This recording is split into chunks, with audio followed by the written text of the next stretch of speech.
Burhanuddin, Ketua Mahkamah Konstitusi Republik Indonesia Dr. Suhartoyo, Ketua Komisi Yudisial RI Profesor Amzulian Rifai, Ketua BPK RI Saudari Isma Yatun, Menteri Hukum Saudara Supratman Andi Aktas, Menteri Sekretaris Negara Saudara Prasetyo Hadi, Sekretaris Kabinet Republik Indonesia Saudara Teddy Indra Wijaya, Kapolri, Kepala Kepolisian Negara Republik Indonesia Jenderal Polisi Listio Sigit Prabowo, Panglima TNI Jenderal TNI Agus Subianto, Wakil Menteri Koordinator Politik Keamanan Letnan Jenderal TNI Purnawirawan Ludwig Friedrich Paulus. Yang saya hormati para hakim, para undangan, rekan-rekan pers semuanya, dan terutama para wisudawan dan wisudawati yang saya banggakan. Pertama-tama tentunya sebagai insan yang bertakwa, marilah kita tidak henti-hentinya memanjatkan puji syukur kehadirat Tuhan Maha Kuasa Maha Besar yang memiliki sekalian alam, atas segala karunia yang diberikan kepada kita. Kita masih diberi kesehatan sehingga kita dapat berkumpul di tempat yang sangat terhormat ini, yaitu di Mahkamah Agung Republik Indonesia, pada acara pengukuhan 1451 hakim. Ini adalah suatu kehormatan besar bagi saya. Terima kasih atas undangan ini. Saya merasa penting dan saya merasa perlu untuk hadir di setiap acara yang diselenggarakan oleh setiap lembaga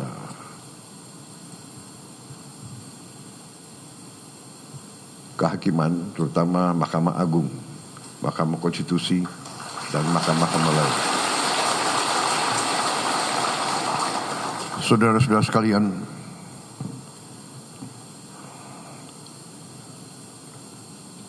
kita semua sedang berada dalam suatu usaha besar, yaitu kita sedang melaksanakan pembangunan negara. Pembangunan sebuah negara adalah perjalanan panjang, ratusan tahun. Pembangunan suatu negara, suatu bangsa itu ternyata membutuhkan suatu elemen-elemen keberhasilan. Negara itu banyak. Kalau tidak salah sekarang sudah mendekati 200 negara di dunia ini. Ada negara yang hanya 200.000 orang punya negara, pulau-pulau kecil. Ada negara yang 1 juta orang punya negara. Tidak banyak negara seperti kita. Hampir 300 juta, 285 juta orang hari ini. Tiap tahun naik hampir 5 juta. Tidak banyak negara seperti kita. Dan apalagi negara seperti kita itu negara yang terdiri dari ratusan kelompok etnis, agama-agama besar, ras-ras yang berbeda, bahasa-bahasa daerah, budaya yang berbeda-beda. Saudara-saudara, kita sadar dari kita belajar sejarah bahwa tidak semua negara itu berhasil. Negara itu dalam sejarah manusia tergolong dua golongan besar. Negara berhasil dan negara gagal. The failed state and a successful state. Negara yang berhasil dan negara yang gagal. Failed state. Sebuah negara yang gagal adalah negara yang tadi tidak bisa memenuhi apa yang kita tentukan, pendiri bangsa kita tentukan sebagai tujuan-tujuan nasional. Melindungi, memajukan kesejahteraan umum, mencerdaskan kehidupan bangsa, menjaga ketertiban dunia. Kita tentukan, tapi ini tujuan nasional banyak negara. Yang pertama adalah selalu melindungi, to protect the people, to protect the territory. Saudara-saudara sekalian, unsur keberhasilan suatu negara dari kita belajar sejarah, unsur yang sangat penting adalah terdapatnya suatu sistem hukum yang menjamin keadilan bagi seluruh rakyatnya. Ini syarat negara berhasil. Negara yang tidak bisa memiliki sistem hukum yang menjamin keadilan, itu negara biasanya gagal. Sebuah negara akan mengalami tantangan, bisa saya katakan ancaman. Apalagi negara yang kaya, negara yang memiliki kekayaan dan sumber alam. Kekayaan dan sumber alam itu menjadi rebutan oleh bangsa-bangsa lain. Karena apa? Karena manusia itu hidup untuk survive. Untuk hidup, manusia itu sering akan melakukan apa saja untuk survive. Bangsa yang tidak punya air, dia akan merebut air. Dia akan perang. Kita lihat India Pakistan sekarang. India mengatakan akan menghentikan beberapa sungai. Pakistan mengatakan kalau perlu saya perang nuklir. Daripada saya mati pelan-pelan, tidak minum, tidak bisa tanam makanan, saya sekalian aja kita sama-sama mati. Ini survive. Untuk makan demikian. Bangsa yang tidak punya lahan subur akan merebut lahan subur. Demikian mineral yang berharga. Demikian energi yang berharga. Bangsa yang tidak punya akan merebut. Bangsa yang punya, negara yang punya sering digerogoti. Jadi negara yang tidak memiliki sistem hukum yang mampu memberi keadilan biasanya tidak stabil. Biasanya akan terjadi huru-hara, bahkan perang, saudara. Ini pelajaran. Jadi demikian pentingnya yudikatif. Makanya negara modern dari ratusan tahun dikatakan terdiri dari 3 unsur, trias politika, eksekutif, legislatif, yudikatif. Tidak bisa eksekutif hebat, legislatif tidak bagus, yudikatif tidak bagus. It cannot be done.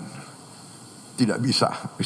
Ini sejarah ribuan tahun, saudara-saudara. Jadi saya sebagai sekarang saya mandataris, saya dipilih rakyat, saya sekarang memimpin eksekutif, saya sekarang bertanggung jawab. Saya sadar kalau saya tidak didukung oleh yudikatif yang hebat, yang kuat, yang berintegritas, sangat sulit untuk saya melaksanakan tugas saya untuk rakyat. Jadi saudara-saudara, saya terima kasih sama Ketua Mahkamah Agung. Saya ini kalau tidak salah dalam 6 bulan saya sudah 2 kali diundang ke sini, ya. Terima kasih. Dan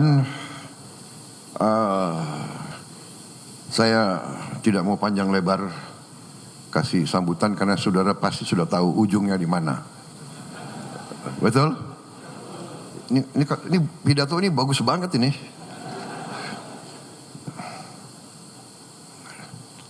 Tapi intinya saya menegaskan betapa pentingnya para hakim. Anda adalah benteng terakhir keadilan.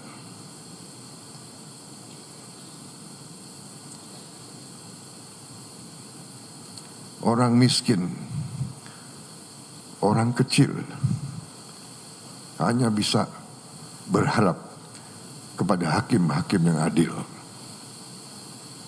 Orang yang kuat, orang yang punya uang banyak, dia bisa berbuat. Dia bisa punya tim hukum yang luar biasa. Tapi orang kecil hanya tergantung sama hakim yang adil. Hakim yang tidak bisa disogok, hakim yang tidak bisa dibeli, hakim yang cinta keadilan, hakim yang cinta rakyat. Saya kira itu yang ingin saya sampaikan, saudara-saudara. Rakyat Indonesia tergantung sama para hakim. Dan saya sebagai mandataris, saya sadar itu, dan karena itu saya perintahkan menteri-menteri saya ingin naikkan gaji seluruh hakim di Indonesia.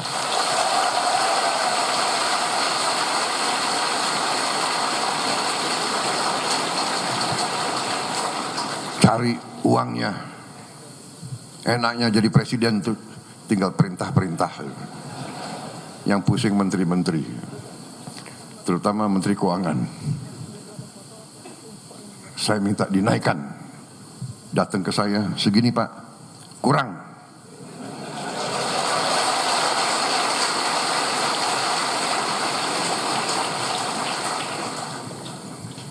Kalau perlu, anggaran lain saya kurangi.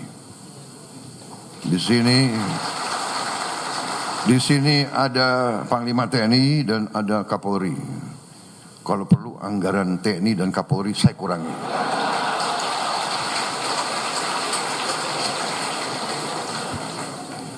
Percuma kita punya polisi yang hebat, tentara yang hebat. Si koruptor, si maling, si bajingan itu begitu ke pengadilan lolos. Kasihan ini anak buahmu Kapolri. Jadi kita butuh hakim-hakim yang benar-benar tidak bisa digoyahkan, tidak bisa dibeli.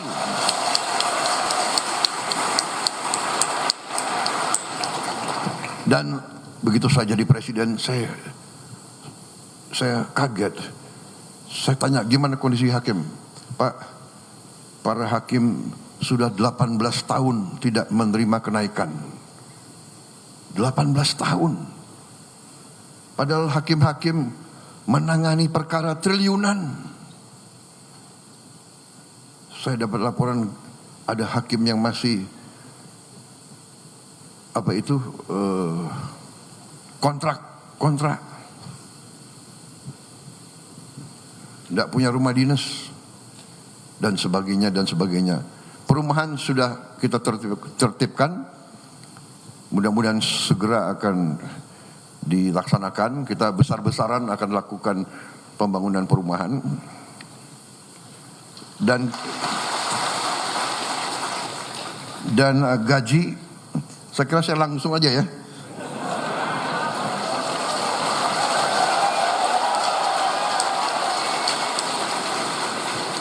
Sebetulnya masalah gaji itu adalah paragraf kelima. Jadi masih ada 1, 2, 3, 4 paragraf lagi. Tapi udahlah, aku langsung aja deh. Ya.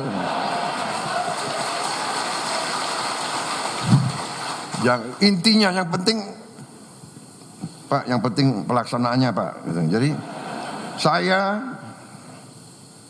Prabowo Subianto, Presiden Republik Indonesia ke-8, hari ini mengumumkan bahwa gaji-gaji hakim akan dinaikkan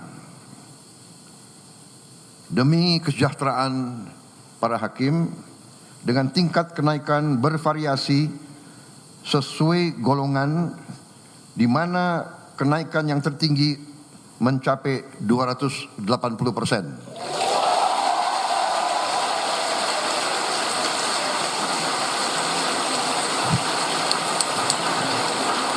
Dan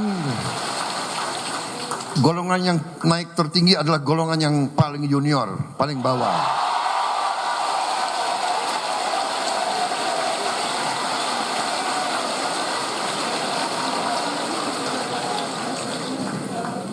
Tapi semua hakim akan naik secara signifikan, ya, secara signifikan.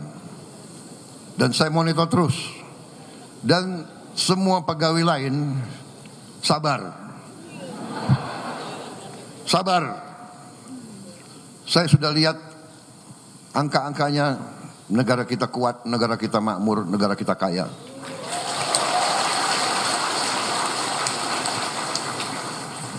Yang penting kekayaan itu harus kita jaga, harus kita kelola sebesar-besarnya untuk kepentingan rakyat Indonesia semuanya.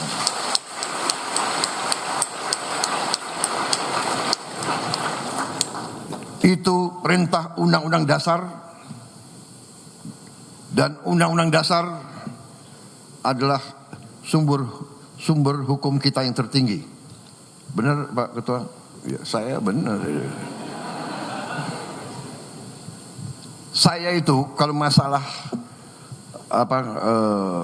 ilmu, saya cari yang menguasai ilmu paling tinggi. Kalau ilmu hukum, ya hakim-hakim agung. Jadi kalau hakim-hakim agung sudah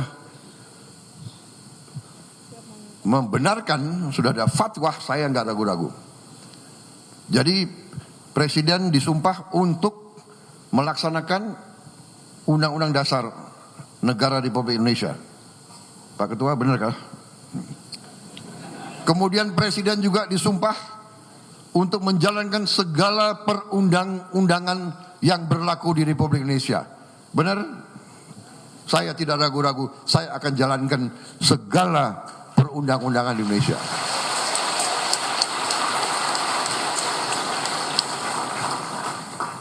Saudara-saudara sekalian, saya kira cukup sekian.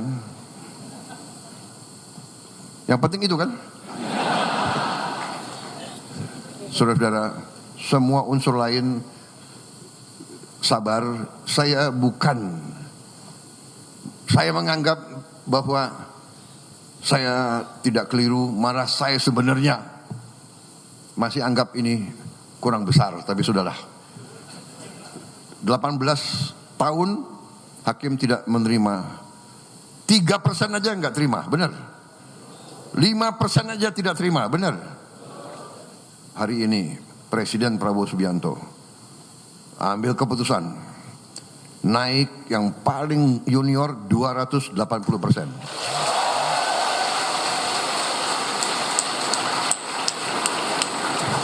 Dan itu tidak memanjakan.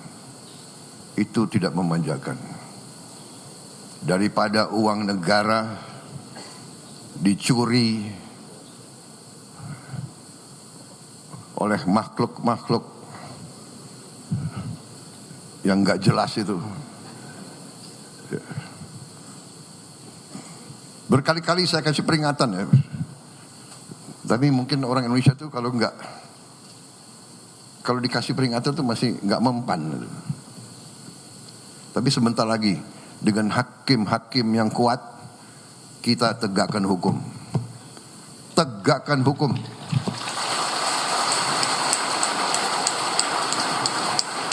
Siapapun melanggar hukum, siapa mau bikin macam-macam, patuhi hukum untuk kepentingan kita semua. Untuk kepentingan kita semua. Saya menjaga supaya orang tidak dipermalukan, tapi saya lihat banyak sekali mereka dikasih tanggung jawab oleh negara, menipu negara, bohong kepada atasan, mencuri uang rakyat, menganggap seenaknya. Tapi jangan khawatir, dengan yudikatif yang kuat, dengan penegak hukum yang kuat, saya percaya polisi akan bekerja dengan sebaik-baiknya. TNI mendukung, kejaksaan semua bekerja. Kita akan tertibkan negara ini. Kita akan bikin Indonesia berhasil karena sistem hukumnya yang baik.